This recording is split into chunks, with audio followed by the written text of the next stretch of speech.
Tennis news. Share the WTA Tour has had 14 tournaments so far this campaign and has thrown out 14 different winners, with Ashleigh Barty joining the party after winning the Miami Open.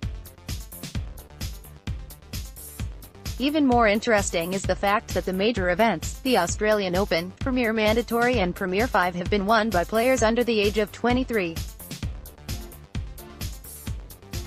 Naomi Osaka, 21, was champion in Melbourne. Belinda Bencic, 22, won in Dubai. Bianca Andreescu claimed the Indian Wells Masters, and now the 22-year-old Barty has added her name to the list.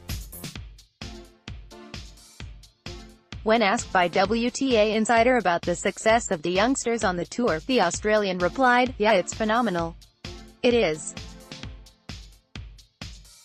And I think the women's game is becoming so strong and the depth is getting so much better across the top 20, 30, 40, 50. There are genuine chances of those girls winning titles regardless of who they're up against. I think that's the challenge for the top 5, the top 10, to continue to try and have that dominance over players, I suppose, but on any given day anyone can beat anyone. And that's a pretty awesome thing about the sport." Barty was also asked how much her game has improved in the past few years since she returned to tennis following a stint as a cricket professional. "I think first and foremost I feel like my game has become more well-rounded. I feel like I'm more exposed to pressure situations and am learning how to deal with it and how to enjoy it more," she said.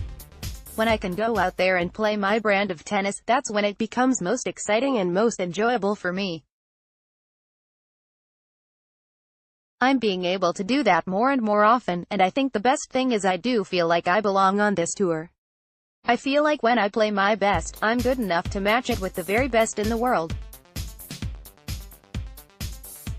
I just need to keep giving myself the opportunity to challenge myself and play against the best in the world. Some days it will go in your favor and some days it won't. I think the challenge and the beauty is to just keep going and putting one foot in front of the other and enjoying the journey." Follow us on Twitter at T365Official and like our Facebook page. From Tennis 365.